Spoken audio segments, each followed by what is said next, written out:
Greetings and welcome to Mind the Moment in everyday life. Now, each month we take a theme and we explore how mindfulness can support us in bringing that theme to life in the flow of our everyday lives.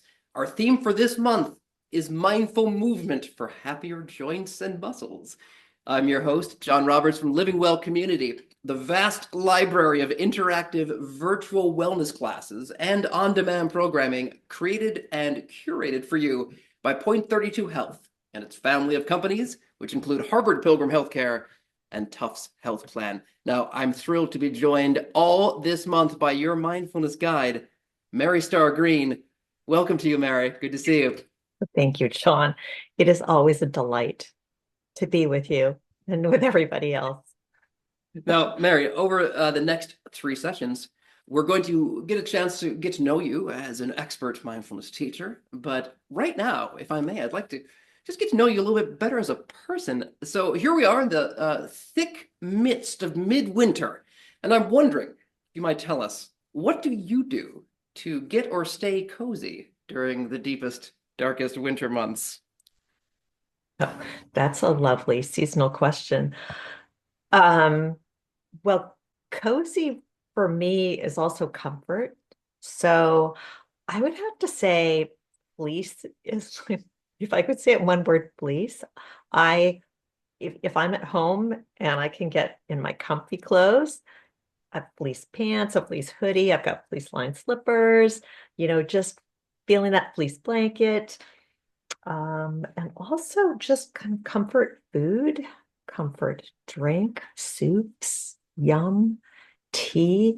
My favorite tea is the Yogi brand of Egyptian licorice, which Tara actually introduced me to many years ago. So I have a big thank you to Tara for that.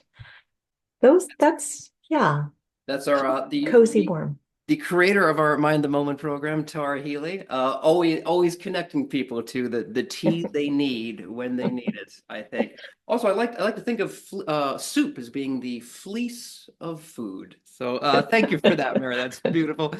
Well, let's get started. I can't think of a better way to kick off these sessions than by asking a seemingly simple question, but the depths of which will be plumbing all month. What is mindful movement and why is it so important? Yeah.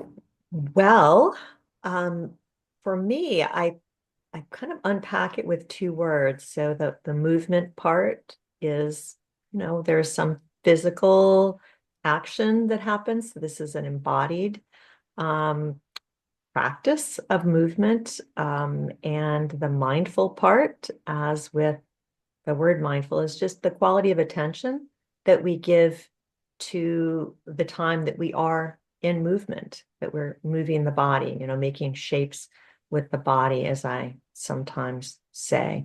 Um, so, and it can encompass a bunch of different kinds of movement. It might be more like what exercise, or you might call it a workout. It can be extremely subtle, though, very, very subtle.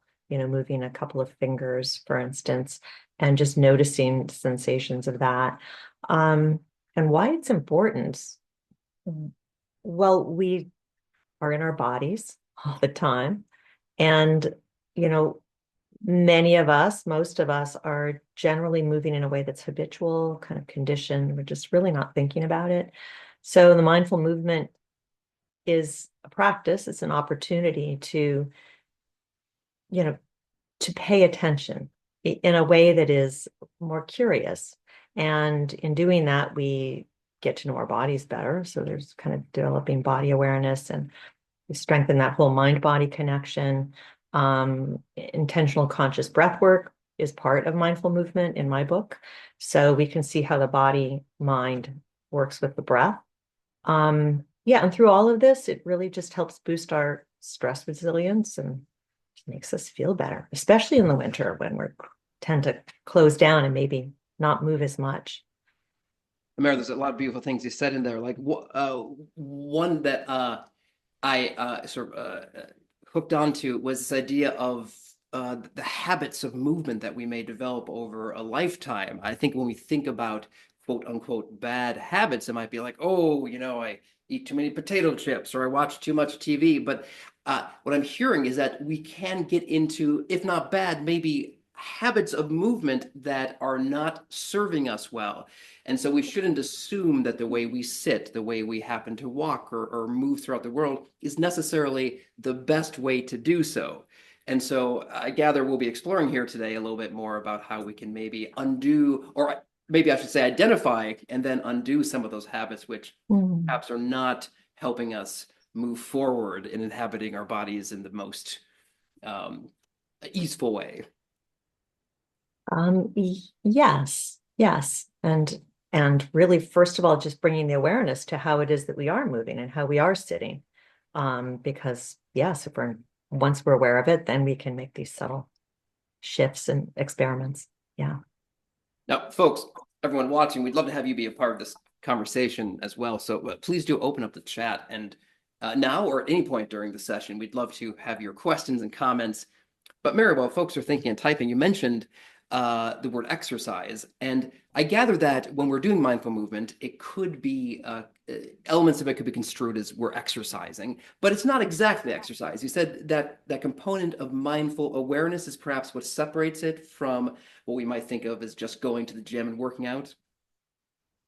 Yes, and but that said, there is no one particular way of mindful movement. I mean, it oftentimes when we hear that term, it is applied to slower movement that is a little bit more, like an active meditation. However, with practice, you can do any kind of movement of your body in space at whatever level, with that sense of mindful awareness. I have friends that do a lot of running, and for them, it is almost they're so embodied with it that I would say, yeah, that's mindful movement as well. Okay, so really it's a net that can capture any kind of movement as long as we have sort of prepared our minds to uh, be aware in the right way of how we're moving our bodies. Yeah, that's how that's how I approach it. Yes. Hmm. Hmm. Now, I can also see, Mary, there's an overlap between what we might think of as mindful movement and what we might think of as mindfulness meditation. Now, folks may, especially if they're doing the practices with us today, they may find that they like mindful movement more than mindfulness meditation. And so I'm wondering, in your opinion, is it okay to only practice mindful movement? Or if we're doing that and eschewing meditation, are we only getting half the story there? Ooh, interesting question. Yeah. Uh, First of all, I'd say if the mindful movement that we do here or that you have going is really appealing to you, by all means, keep doing it. That's wonderful. And we all have different needs, and each one of us has different needs on different days and at different times. And so, having a more active, I'm guessing that by mindfulness meditation, you mean sitting. So just, sitting. Um, However, there are meditations of walking meditations. This is why there is a walking meditation, and some of you might be familiar with that to bring a little bit more action in, which does help support um, the mind to settle. So I would say, like anything, experiment with it, and whatever is working for you for the reasons of, combating stress or just feeling better, then add that into your diet of mindfulness practices. Yeah. Now, Mara, I know you're going to be taking it fairly easy on us in the practices you'll be leading us in today. But is there anything folks should, I guess, be aware of or take into consideration before undertaking any of the moves that you'll be demonstrating? Well, today we're going to do some spinal movements. And, in general, everything I'm offering is going to be gentle, and beneficial motion in the spine that for anybody. So I would say, it's pretty safe, conservative practice. And that said, if something's not working for you, if it's creating tension, or it's confusing, or just, you find that it's getting a little bit more than you want, and putting you off that sense of being present to what's happening, except to be aggravated, then, just opt out, do it different. But I think you're gonna like it. know, Mary, I know I'm going to like it. And I think we should get into it. Now, let me just remind folks in each of these sessions, we'll be giving you two mindfulness practices. One will be a practice that you can do with us during the session, and that will be the group of practices that Mary will be doing with us in a moment here. And then a little bit later, we'll be talking about a take-home practice more designed to help you build these sorts of mindful movement habits in your daily life. But Mary, may I invite you to take us away into the main movement practice for today? Sure. All right. Thanks, John. I'm going to move back just a little bit. So I thought we would do a couple of things in this segment today. And first is to just, acknowledge that the way that we breathe and the way that we sit or stand has a great impact on how we're feeling. And so we're just going to start by taking a nice deep breath in through your nose. Exhale through the mouth and make a little sound like ah. It's a letting go breath. Let your shoulders drop.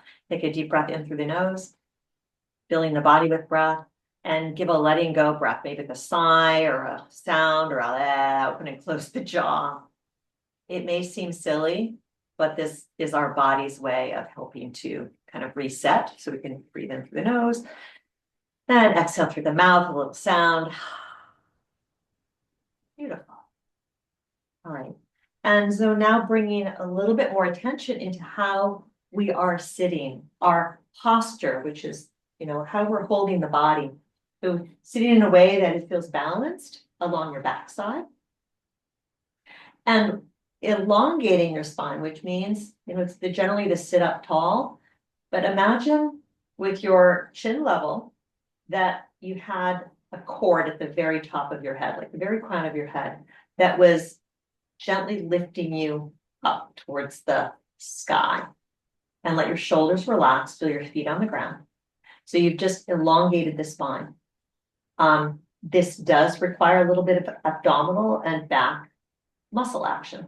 So it might feel uncomfortable if you're not used to sitting this way. So, rather than this slump forward, which doesn't let the breath come in, which collapses here, so we're not getting a lot of oxygen, elongating the spine brings more space. And that was a lot of talking, but we're going to experience a breath, a diaphragmatic breath or a belly breath. That now we've created this space, we're going to bring more breath in. So if you're comfortable doing so, just bring your hands to your belly. Relax your shoulders. Soften your jaw. And as you breathe in, imagine you're breathing into the belly. And let the belly swell and expand like a balloon. Here, you're not trying to hold your belly in. You're just letting it expand, feeling the belly go out into the hands. And as you exhale, and that balloon of the belly depletes. And just feeling that drawing inward. So you take a deep breath in, imagine filling into the belly. You might imagine just filling your whole torso with breath. And through the exhale, that gentle contraction, and you might even draw your belly in towards your spine. So this is a diaphragmatic breath. Try that again. Breathing in and expanding. So we're bringing more, inviting more of the lungs to fill with breath. And as we exhale and draw belly to spine, we're encouraging a complete release of the breath. Here, there is some action, some effort required. So if you feel that you're getting a little fatigued, that is because you are working your abdominal muscles, your diaphragmatic muscle, and it will strengthen and tone in time. We'll take one more full breath in. And as you exhale, just let it go completely. And then let your next breath come in without worrying about how you're breathing, where you're breathing, and just notice how that little breath practice was. The letting go breath and the diaphragmatic breathing. Notice how it might be showing up in your body, your mind. And so we'll begin to move into the spine, and the spine can move in 7 different ways. And we've already done one by elongating the spine. You could remain seated to do any of this, but I'm going to stand up and maybe come back just a little bit.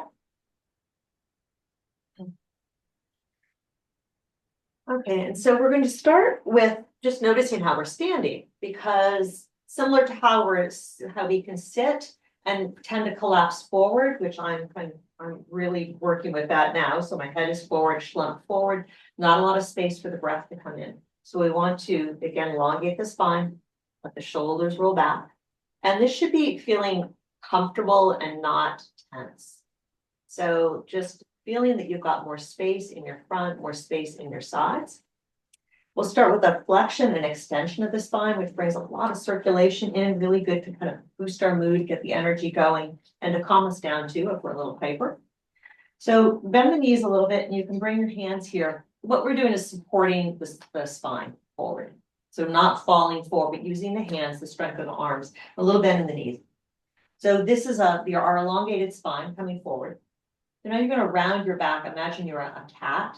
So you're rounding into your back. So I like to say, imagine you had a tail and your tail is tucking under you. So bringing some space into the low back. And then you're going to begin to draw and round up between the shoulder blades. Let the chin drop towards the chest.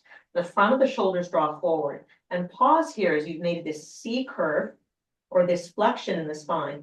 Notice what's working. Notice what it's like to breathe into this. You might imagine you're breathing right between your shoulder blades. Okay, so now come on up. Come back up. Notice how that was. We're going to take the opposite shape. So we just did the flexion of the rounding of the back. We're going to do an extension, which brings more space into the front. So if you bring your palms into either side of the low back, it's to support the back. And we often do this anyway if we've been sitting for a while or driving in the car, and we just take that little support and lean back into it. So that gives more extension. All right, and we're going to add on just a little bit to that. So you've got the palms to either side of the low back. You might give it a little rub and let the elbows draw in a little bit. So what you've just done is bring more space into the chest, opening into the front. And then to the degree that you're comfortable, you can begin to lift up through the sternum, which is right at the center of the chest. Begin to lift that up, keeping some space in your back, gazing up. You can take a few breaths here. If this feels like it's too much, back away or just release it altogether. Or we're going to do that again. Just bring the hands down and take the rounding of the back a little bit more smoothly now, and just probably a little bit faster. So rounding the back, sliding the hands up, and to the degree that it feels comfortable, begin to lean into the support of the hands, stretching, maybe the hips draw forward a little bit. We're going to do that one more time, drawing forward and then rounding into the back. Draw the belly in, right? Create a lot of space into the back, and then coming up with the support of the back, lifting, drawing open, and then release. So that's flexion and extension. Really, really good for the whole spine. We'll do a couple more moves here, with the feet just a little bit wider apart. This next exercise or mindful movement will be to open the side body. So lateral stretching, again, really good for full breath. So here we have just a little bit of firming into the belly. We call this core engagement. Palms are to the sides, and begin to reach down through your right hand down the outer seam of your pants. And as you do that, you're going to slide your left hand, guide it up, let the elbow draw up, and feel all the space that you've just opened on the left side. Feel the contraction on the right side. Bring it back up again. And then let's do the other side. So one hand will slide down. You might even look down at that hand as you're guiding the other hand up into your ribs. And try a few of these side to side. Bringing the breath with you, like a nice deep breath in and that complete exhale. So we're stretching side to side. And as you come back through center, just take a pause and notice, are you aware of any kind of echoes of that movement? Where is your attention drawn in the body? And if you bring the feet in a little bit closer, just staying comfortably, we'll do one more lateral stretch and ending with our last twisting series. So take one hand here to your hip, I put my right hand to the hip, and I'm reaching up through the left arm, reach and lengthen, really reach up, and then begin to draw across. So as you're drawing across, you're opening the side, begin to open into the whole left side of the body here. Equal amount of weight in both feet, so you're centering the weight of your feet. And release that. We'll do it again. So drawing out and coming back. So this is a way we can move dynamically. Sometimes holding and keeping a few breaths in any one place just feels like too much. So dynamic movement can always be part of this. Feel the stretch and then have the feeling of release. And then you can bring the hand down and see, can you tell any difference side to side? And it's really just the question of, what do I notice? Maybe bring the other hand in, we'll finish this side. So reach and lengthen and take all that length across, feeling the stretch. And you decide you might want to come in dynamically, so moving in and out. Or perhaps you want to pause. Either way, mindful of your breath.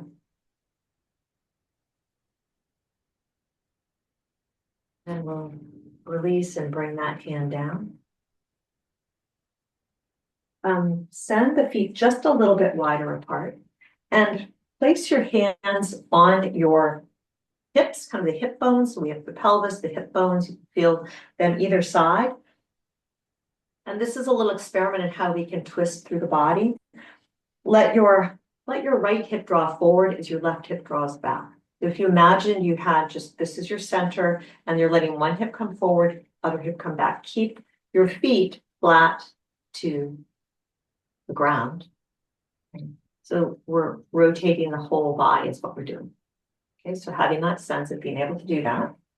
Then with the feet wide apart and the knees a little bit bent, begin to do that, but release your hands. You might lift one heel if you want to build more momentum, and let your arms be relaxed.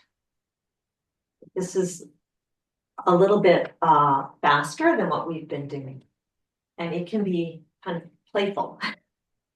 Right? We're getting a gentle rotation of the entire spine, starting from the hips, moving up through the shoulders, jaw. Okay. So maybe you want to take it faster, go right ahead, but then we're going to slow it down. And just pause. Again, we can build energy. Maybe you've noticed a different movement of the breath. Where is your energy drawn? Where is your attention drawn? And then bring your feet together. Yeah. All right, so that was a couple of different breaths and 7 movements of the spine. Thank you. Mary, thank you so much for that. Your range, the range that you were working in was fairly narrow in terms of spatially narrow. So I can see somebody doing this even in an office building, in their office, or I felt like you could almost do it in an elevator or like a New York City apartment. Like it is not so, spatially wide that you couldn't do this at any point, which I really appreciated. Also, you began by saying how we sit, how we stand has an effect on how we are feeling, which I think is really driving home just the vital importance of bringing mindful movement into our lives. If we're not paying attention to how we're sitting, how we're standing, then it's almost like we're missing out on the opportunity to feel as good as we can. And I think that is something all of us can agree is something we want. But and you also said that when we're some of these movements are the way I was thinking about it in my head is it's as though we're making the body more hospitable for the breath, which I feel is something that the meditators amongst us will really sort of understand, and hope you do. But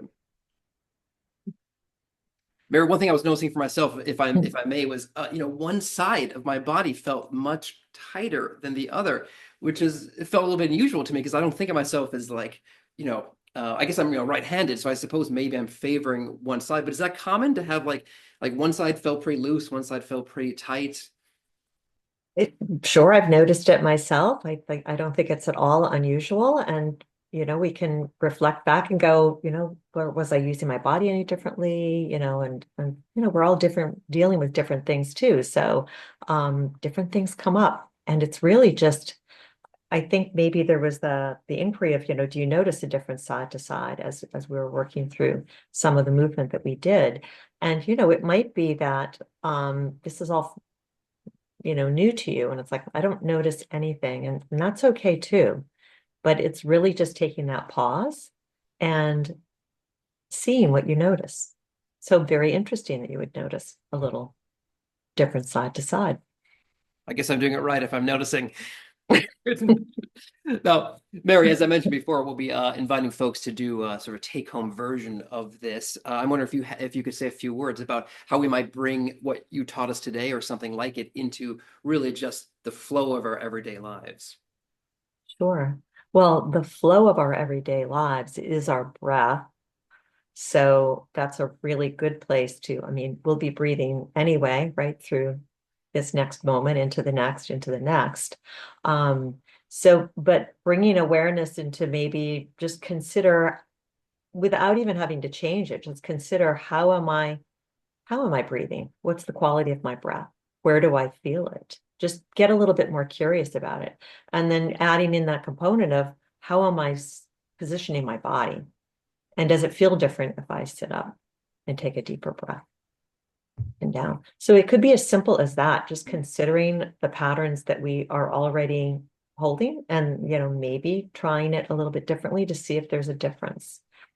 The letting go breath is probably something most of us will do anyway, naturally, if we're having a moment. That was the breath in and then make a sound with a,